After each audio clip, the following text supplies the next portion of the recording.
ready for some very exciting chat with our two guests, Ed Speleers and Joanne Froggatt. Hello. Welcome. Thank you. Thanks for having us. Welcome to Anna and Jimmy. Now, last Sunday's Downton Abbey, very dramatic. We've got to start with the huge event that happened. You dropped a pot of jam. What was that about? Just a bit clumsy. Clumsy? So, yeah. Yeah. But really, there was a really dramatic event.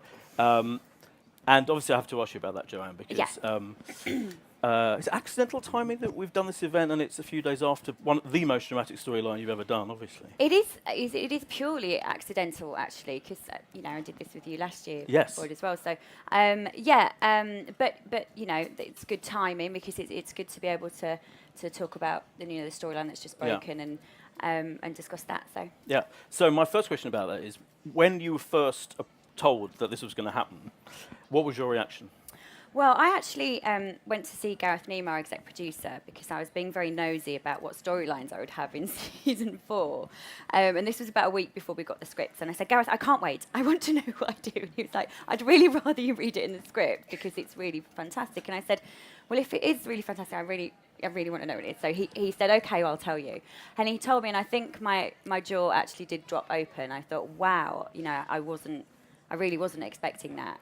And obviously, as an actress, I was really thrilled to be able to be given the opportunity to, play such challenging scenes. And then when I read the scripts a week later, I was even more thrilled with the way Julian had written it, and the consequences that follow, which we haven't seen yet. I think he's pitched beautifully, and and it felt like a huge responsibility to get this right, for lots of reasons. So, were you surprised about the coverage in the papers and all of that? And there were some complaints. Bearing in mind, it's watched by at least 12 million people. I think there's about 60 complaints so far, which doesn't seem that many. Yeah. But even that, the papers covering it and all of that, and the response on Twitter, are you surprised by all of that? I think we all knew there would be a bit of controversy with the storyline because Anna and Bates are very well-loved characters. But I didn't quite expect it to be quite as controversial as it has been. But I hope that means we've done a believable job because it's a very serious subject matter and one that I'm actually very proud that the show is broaching. So so hopefully as the episodes develop and the story develops, people will understand the reasons for it and understand the emotional journey that Anna and Bates are going to go on. And Anna has suffered a lot. I mean, let's face it. She's had a hard time with You Bates. don't have to do a lot of crying and all of that. And now this must be the ultimate in suffering. I mean, in terms of the scene that we saw at the end of the last episode, where obviously you're in a huge state of distress, how difficult is that to get yourself into that state of? Yeah, it takes a little bit of work. I am a little bit method when it comes to emotional scenes. I can't kind of just have a laugh and a joke 1 second and then go and break my heart the next. I do have to kind of psych myself up a little bit. But I must say, Catherine Morshead, our director for episodes 3 and 4, who's our first female director as well, did a brilliant, brilliant job. And we worked very closely together along with Nigel and Brendan to plan the story, to really get our heads around what this means for a woman in those times.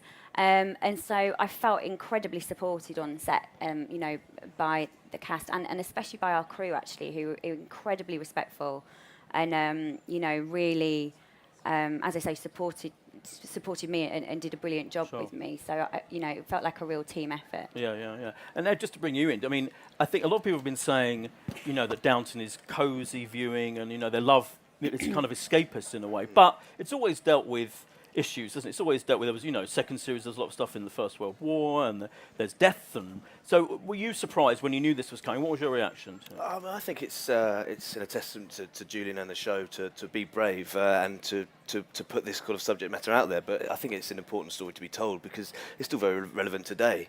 And I think that kind of subject matter, people are going through that today and aren't even reporting it now and aren't coming forward. So I think it was sort of directed very well. It was performed brilliantly, and it was edited in a way that wasn't so in your face. And I thought it was executed perfectly, really. And I think, like I say, it's a testament to everyone involved, really. Yeah, absolutely. And in terms of, did you do much research about, what might happen to women in that situation that time, or did Julian discuss that with you? Yeah, I did do quite a lot of research. I read a lot of things online actually about, as Ed just mentioned, about women who've been through similar situations in modern times and not reported it to the police, and the reasons they didn't. And often it's because they feel, their story comes across as slightly vague when giving it to a third party, or it happened at a party when they'd had a drink, or it happened with somebody they knew. And they often, the overwhelming first feelings that I read about were confusion of, sure.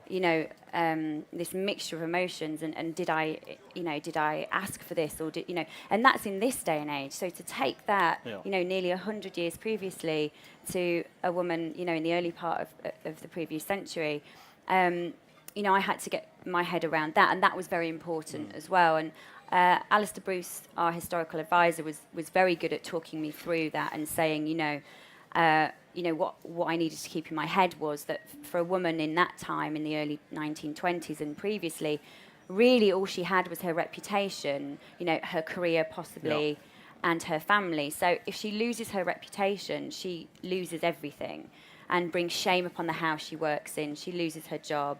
In Anna's instance, her husband could be either sent to prison if he tries some course of revenge, or, he could disown her in some way because he doesn't feel he can handle it.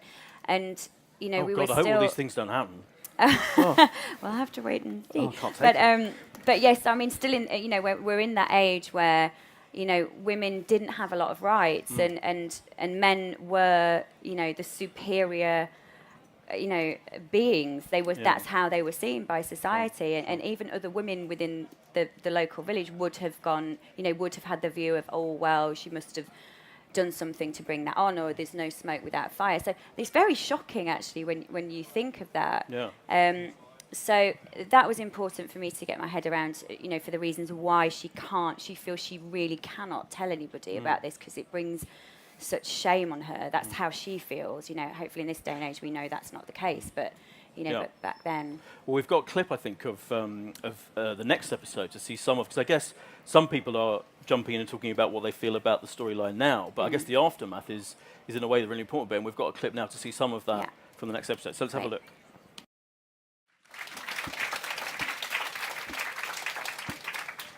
So presumably this is going to play out through the whole series, or just the series or something? Yeah, obviously there's a lot to explore with the emotional journey of what happens next, and the effect it has on Anna, and therefore the effect it has on Bates, because she doesn't feel she can tell Mr. Bates what's happened because of all the reasons she's worried about his future, and she's worried about how he'll react as well. But then she feels she can't be emotionally close to him either, or physically close to him. So of course that brings problems as well. So yeah, there's a huge knock-on effect that we do explore in great depth. Cool. I'm interested to see what happens. So Ed, turning to your character, what can you say? I mean, I know I've been taught to mention the words by a friend of mine. Love quadrangle. That's one thing that might be coming up this series. And certainly you're very flirty and... what, now? Or? Very flirty now, always. And in the show. And your dashing flirtiness, that's going to come out, isn't it, more and more, I feel, as time goes on. What would you like to say about that? There is a love quadrangle, or rhombus, that's been sort of continuing from last year a bit. I think from Jimmy's point of view, David Evans and I, who just directed episodes 1 and 2, we discussed very early on that perhaps the idea for Jimmy, why he's starting to show interest in Ivy, is nothing other than he might just be a little bit bored. Right. He might be a bit, sort of feels like he's a bit cooped up in this house. He's the sort of guy who, in his head, is quite ambitious, and he wants to be out seeing things, doing things. He loves his music, and he is quite a flirty sort of party sort of young chap, I suppose. But I think the idea that he's cooped up in this house all day long, taking orders from Carson, I think it grinds him down a little bit. Really? So any opportunity to flirt with a young lady, I think he's quite happy about that. And you spent most of last series, of course, kind of escaping the advances of Thomas. That was an interesting storyline for you. I guess, in a way, how was that for you? Because it's interesting that you're being quite homophobic in a way, or literally, in that time you would have been scared probably of that kind of advance. How was that playing that storyline? Well, that was quite a tricky storyline to play. I mean, I was very lucky because that was my first series, and it was my first major storyline. So I was very lucky to have that. But I mean, there were some difficulties with playing that, mainly again down to the time period. It's very difficult to sort of turn around to your bosses and say, I'm having advances from a gay man. It has such massive ramifications, homosexuality in that time period. Men went to prison for being found out for being gay. So if you're reporting that or being seen to be involved in something like that, it could be very grave for Jimmy. So it was quite a difficult thing to get the balance right. As in, who do I talk to about this? How do I go about it? I need to keep my job. So it was a tricky position for him to be in. When the camera was turned off, was it fun doing those scenes with Rob and that kind of thing? When the camera's turned off, are you saying we were kissing when the camera's turned off? No, I'm asking. That's my question. Yeah. How much fun did you have? I have a lot of fun being an actor. Yeah. I have a vision of the younger members of the cast having going out for a drink after filming. Does that happen? I don't drink. Oh, don't you? No. I don't believe it. I don't know why I don't believe that. But do you socialise together, or is it all? There's been one or two nights out. There's a few occasions, yeah. I mean, but we're very sort of professional. I'm not saying not professional. Strong-minded people. It's all about the job in hand. Of so course. we wouldn't do anything like that. Of course. But Joe likes red wine. Okay. Only when we're off duty. That's what I meant. Off duty, totally off duty. Well, talking of your romantic advances, I think we've got another clip featuring you from the next episode. So let's have a look at this. Ooh. Good cut there, just before the key moment when you step in. Do you get sideways and dodge that, or how much do you want to tell us about? We have to watch on Sunday. Yes. Yes, we will have to watch on Sunday. Yeah. Are you jealous of all the cooking that Ivy and Alfred are doing? They both want to be cooks. They're very good cooks. They've got something to. That's that. You're talking about the board thing that you need a hobby. I think he needs something to be good at. Yeah.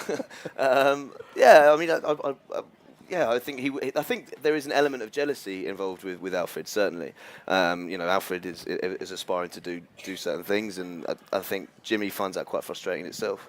Yeah. So any opportunity he can to belittle him, he will do that. Yeah.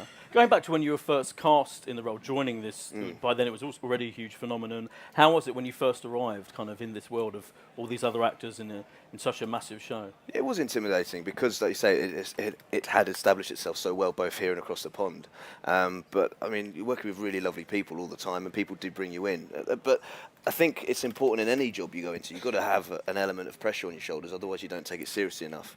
And that's the same with acting. And it was a good chance for me to really try and muscle my way in there and show what I could try and do. But like I said, there's wonderful people to be working with, and it's a good drama school for me. I never went, so it was a great place for me to learn. You're watching, working with people like Joe and Maggie and Jim Carter. You are sitting next to me at the moment. Great actor. No. Yeah. No, but of course, and I'm being serious, and especially like downstairs, it's a real melting pot. It's a great place, and I know that Matt Milne thinks the same. It's a great place for us to sit and watch and bounce off other people and really enjoy the experience. So no, I'm thrilled. I've been a part of it so far. So I'm glad I did get there.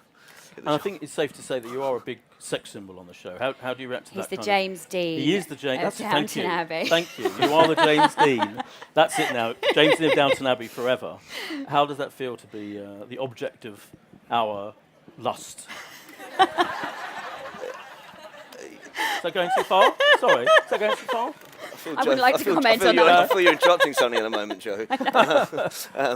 I don't really know how I feel about that. I think for me, it's more important that if people think I'm delivering a good character and believe in the character and think that is, and they're interested in what I'm doing as an actor, that's far more important. If there's people like anything else, then that's lovely too.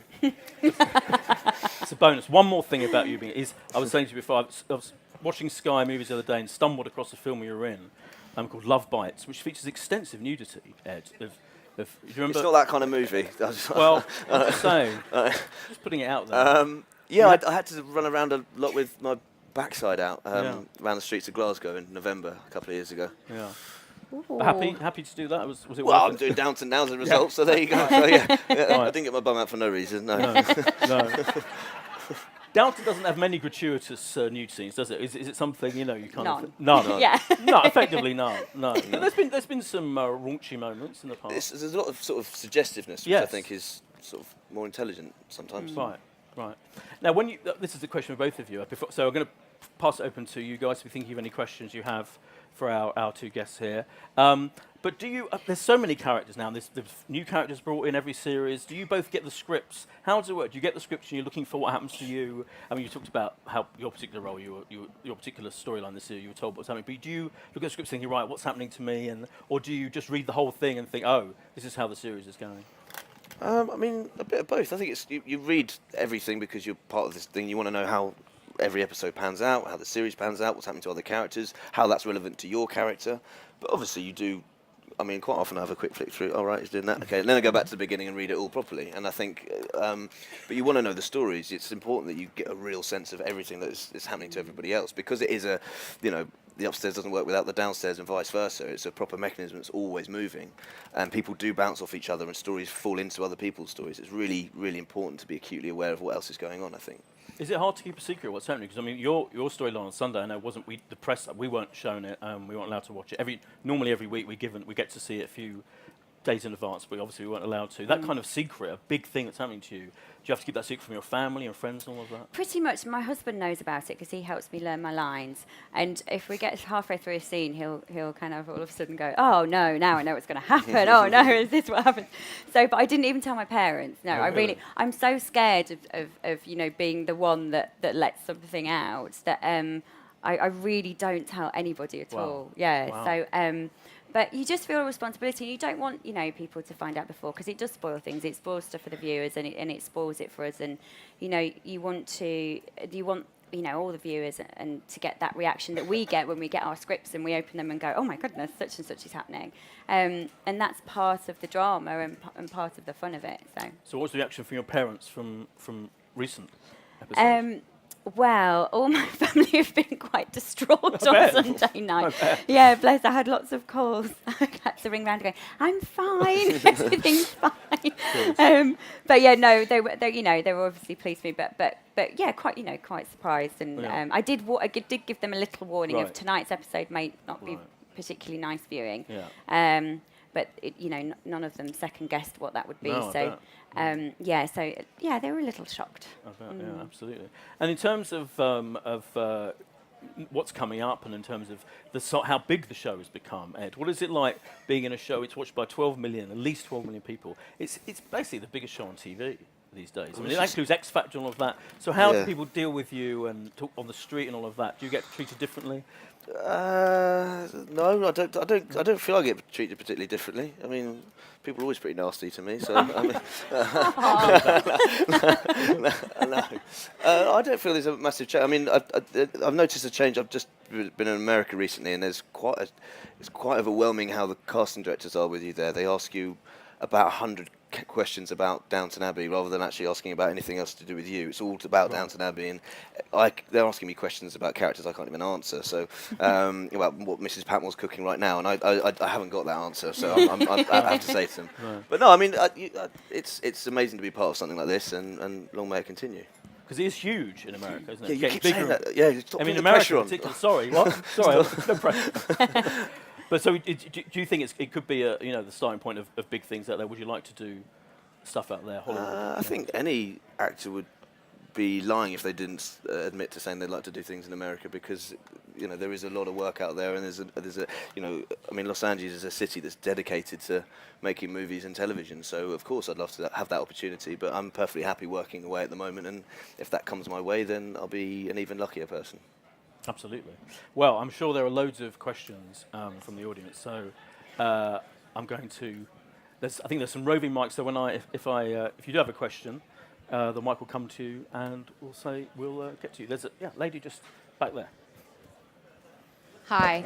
First, both of you are spectacular, and thank you for bringing such wonderful drama to our living room. For Joanne, 2 questions. One, the character of Anna and Bates, what is the age difference? And 2, as a child, what was the Masterpiece Theater series that caught you? Okay, so question number one. It's a little bit vague, the age difference between Anna and Bates. I think it's probably, I mean, there is a big age difference. I think it's probably about 16, 17 years, something like that. That there is a bit of a gap there between the characters. That's how we started off. I'm not sure as the series have gone on how we're supposed to have aged, particularly. I might have caught up with him a little bit by now, I'm not sure. But yeah, and in terms of masterpiece shows, well, obviously we don't get PBS here, and we don't get the masterpiece stuff, but I guess in terms of British drama that I watched when I was younger, I remember, I don't know whether this was on Masterpiece or not, but a drama called Band of Gold, which was probably on when I was about 13, I think, or 13, 14, an ITV drama that Samantha Morton was one of the stars of, and amongst other people, and Kathy Tyson, and that was something I watched and was blown away by the grittiness and the reality of the performances, especially by Samantha Morton. And that's something that certainly stood out. I guess being that age, it was the first time I've been allowed to watch anything like that, because it was quite a dark show, really. So yeah, that certainly sticks out in my mind of kind of going, oh, that's impressive. I'd like to be as good as her one day. Thank you. Is there anything you like growing? What kind of TV did you watch when you were Growing up? Yeah. I was just thinking, because I had a scary feeling you might ask me that. Yeah. Sorry. There's one series that was actually, it wasn't so much when I was growing up, it was when I actually first started doing acting. I was recommended a series to watch as a case study. It was Our Friends from the North. Oh yeah. Yeah. And I found that was a very very powerful thing to be watching. Yeah. Well, they are two classic shows, Yeah. absolutely. Yeah. Right. Yes, a lady just there. My question is for Joanne. Hello. Obviously, Bates just got let out of prison at the end of Series 3, so they haven't had much time together since. So how will their relationship develop in Series 4? Well, this is a difficult question because I'm not allowed to tell you anything. But obviously, with what we've seen has just happened in episode 3, there's a lot to overcome for Anna and Bates. For Anna personally, and this, shows a different side to Anna, because she's obviously, really broken by what's happened, and she feels she can't connect with Mr. Bates or anybody else really. After this. So that's a different side to her that we've never seen before. Throughout all their trials and tribulations previously, she's been able to be positive and be the positive-minded. Well, there's got to be a way forward. Where we do see her lose an element of her positivity and see her, lose that about herself, really. So. And because Mr. Bates doesn't know what's happened to her at the moment, then there's difficulty there, because he doesn't understand why she's not being close with him, and why she's not herself, really. So so there's quite a journey for them to come. Very skillfully handled, that was, yes. Thank you. Gentleman there. I'll come over this side soon. Sorry, don't worry. I have a question for both of you. I understand that the Middleton family actually made a visit to the Downton set. Ah. What was it like having them on set? I gather he even baked you a cake. I didn't bake her a cake. I would have done, but I didn't. Well, they did make a visit on set. I can see by Ed's look in his eye that he wasn't there that day, and neither was I. Oh. Unfortunately, I would have loved to have met them, but I don't know about the cake situation. but I know they did have lunch with some of the cast and hopefully enjoyed the day. Yeah, I'm not sure what series that was though. Maybe it was series 2. Were we uninvited, not on purpose? I know, well, I was Here very they just mingled with the upstairs. Oh, yeah, I exactly. see. I was very Right, okay. disappointed. We weren't invited. It sounds like you're both sort of royalists and big fans of the royal family. Political. Yeah. Trying to get you in trouble. Yeah. No, I think absolutely. I think, especially in recent years with the royal wedding and now the royal baby and the Jubilee, I think it's been a great thing for Britain, actually. I think it's really, we've had a big community spirit from the royals again, and obviously William and Kate and Harry have really brought the royals back into the public hearts, I think. So, yeah, absolutely. They do a good job. Ed, any comment to make about the royals? I think Baby George is fantastic. Yeah. Good. Good work. Let's go over this side. I think there is someone with a mic over this side, hopefully, unless I made it. Ah, good, yes. So, Lady, they're in the kind of effectively the front row. If you could go back in the past and select one person from Downton that you could be, who would you choose? Apart from last Sunday, Anna Bates. Oh, it's difficult. Well, I love Mr. Molesley, but I guess I wouldn't really want to be Mr. Molesley because everything always goes wrong for Molesley. But I do have a soft spot for Mr. Molesley, but maybe I'd like him as a friend or a next-door neighbour rather than being him myself. I like Mr. Molesley, yeah. You want him to do well. Yeah. Thank you. And just behind, lady just behind, if you pass the mic, thank you.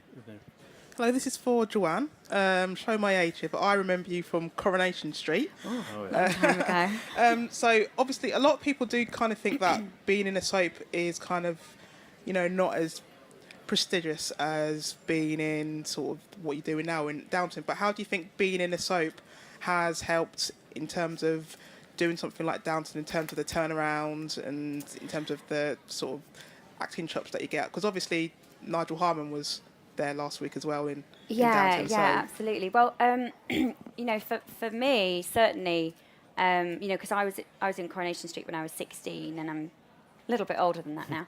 I left kind of 16 years ago. I left Corrie, so it's half my life ago, and I was a kid really when I did it. But for me, it was invaluable because that was my drama school. I didn't train at drama school. I went to stage school at a younger age, but and I really learnt my work ethic there. I learnt about the technicalities of filming there. There is no time to rehearse. You have to do your homework. And I was lucky that I worked with really good actors that taught me that and encouraged me to go down that path. And so it's something it was a very happy time in my life, and I learnt so much from it. I left when I was 18 years old, and without that job, I wouldn't have got my agent now, and I wouldn't have got, the career that I've had for the past 16 years. So it was a fantastic first job for me. So it's, but yes, I did feel like I had to work hard when I left to prove myself in different areas and prove that I was more than just a soap actress, which is disappointing because I think there is some fantastic acting in soap. So. Thank you. Do you still watch Corrie? Yeah, I do from time to time. I have a couple of friends still there. So of course, yeah. Thank you. Another. Hi, this is a question for both of you. I know, Joanne, you mentioned that you did research for your storyline, but I wanted to know what kind of character work you two do and how you get into character for the show. Okay. Depends really. Depends on where I'm having to go with the character. But for the beginning of the show, to take on the new series, because I knew I was going to be playing a Yorkshireman, I spent a bit of time in Yorkshire for a start. I went up to Ripon and Skipton, which is near where the house is set. I just have to interrupt you for a sec because as a native Yorkshire girl, Ed has a brilliant Yorkshire accent. I have to say, it's very natural and it's spot on. So it worked. Thank you, Jo. I went up to Yorkshire. My granddad was a Yorkshireman as well, so I felt it was quite a privilege to be playing a Yorkshireman. So I wanted to get it spot on. I mean, obviously Ripon and Skipton has changed somewhat from 1920s, but it was a great way for me to soak up the atmosphere and soak up what it was like and get a sense of the countryside and how it looked. So that was one way of doing it. And then from then, obviously, as the character started to come towards actually shooting time came closer, I spent a lot of time with Alistair Bruce and talking about the idea that if a young man such as Jimmy was to be alive in the era he would have been in the First World War. So a lot of my character development was thinking about the things I might well have seen in the war. And that sort of put a bit of pressure in my head, thinking, well, for example, when Carson is sometimes sort of berating me or a bit hard on me, in the back of my mind, well, I don't really want to be listening to you because you've no idea what I've witnessed. And so I'm trying to think of things like that in order to bring as much truth to the character as possible. Trying to set yourself in situations that would have happened at the time. So looking at things that would have been happening around then in order to, like I say, bring a bit more realism to the character. That's interesting. And for me, very similar but different. When I first got the role of Anna and we were about to start filming the first series, the same as Ed, and I think any actor, you do what you need to do to get yourself within that mindset of that time and that character and that person and the experiences they would have had. So I although I knew obviously a little bit about the history and the history of women in those times, I watched a few documentaries on the time. I read a book called Keeping Their Place, which was it was extracts of letters and diary entries from real life people, servants to their employers and vice versa. So that was really good to give me a personal aspect on things.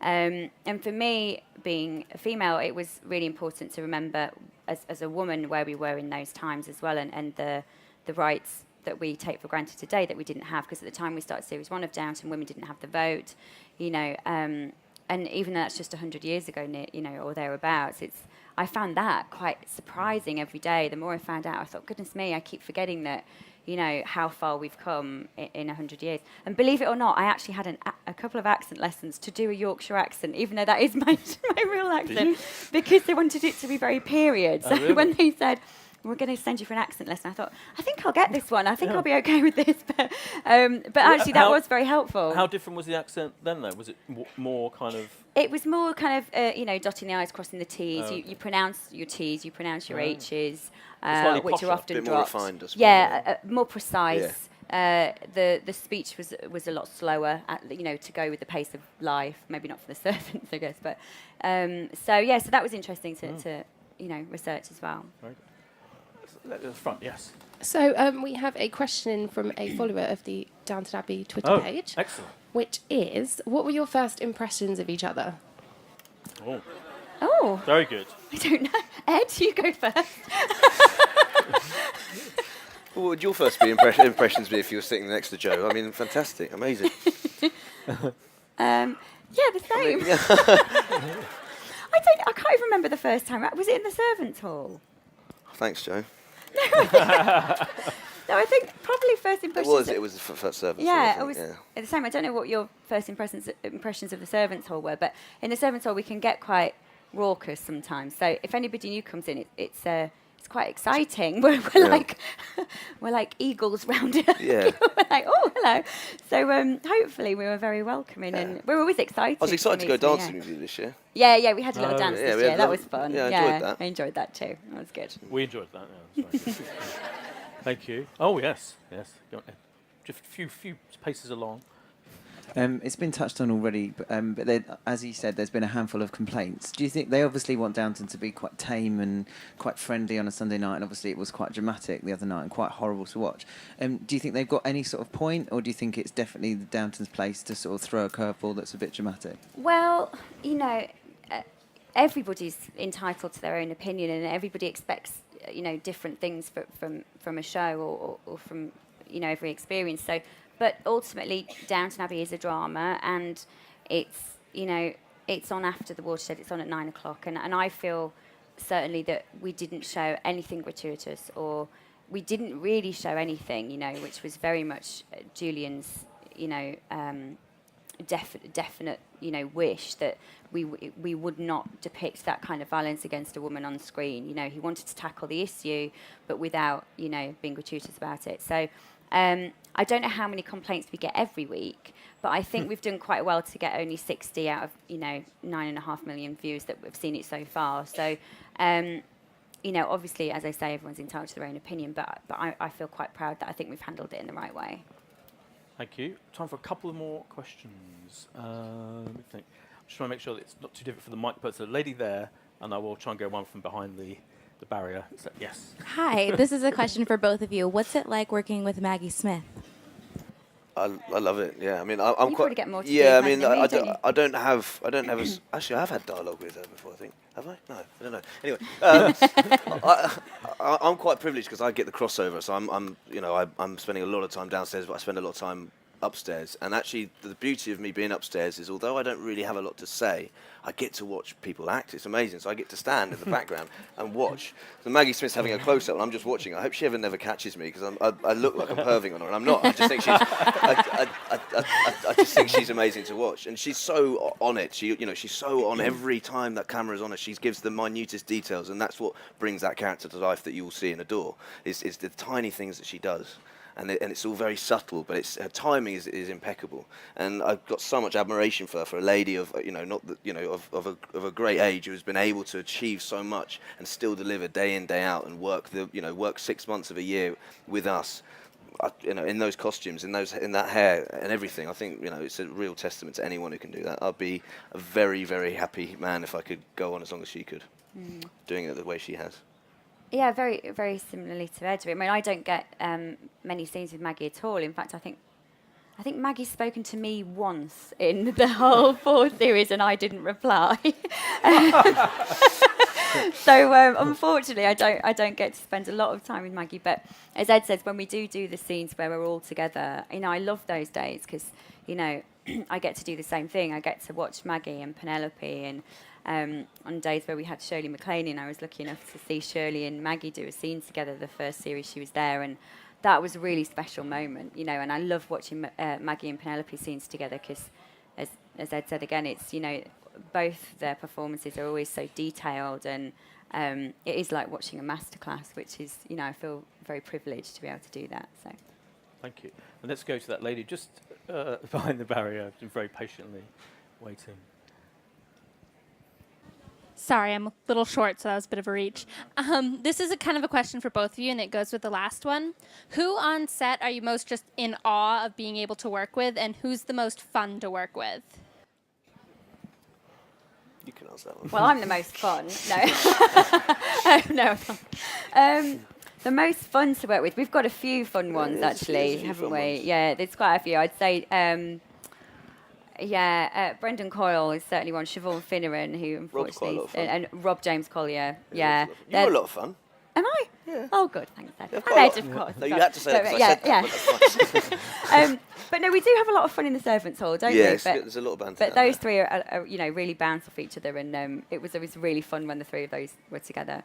In terms of who I'm in awe of most, I guess everybody in a way. I think you learn things from everybody. But Maggie, Penelope, Shirley MacLaine, of course, incredibly exciting to work with three amazing women. I love watching Jim. I love watching Phyllis. Jim, and I also really get a lot from some of the young characters that we get in that are, maybe their first or second job, because they have such enthusiasm and such a need and a enthusiasm to get it right, and that's quite contagious as well. So I enjoy watching everybody, really, I think. You've got Paul Giamatti coming up as well, haven't you? Yeah, yes. I didn't get to work with Paul at all. Yeah, I didn't again, get it to was see another him, one of those days of getting to stand and watch watch someone deliver great detail. I mean, James Fox as well. Yeah. Wow. Yeah. Cool. I didn't even meet them. Well, I had Amazing, a very brief meeting with Paul at a screening, but bar that, I wouldn't have even got to meet him. So I'm looking forward to seeing those scenes. Well, I'm afraid that's all we've got time for. But thank you all so much. Thank you for some brilliant questions from you guys. And thanks to Ed Speleers and Joanne Froggatt for coming. Thank you very much. Thanks for having us.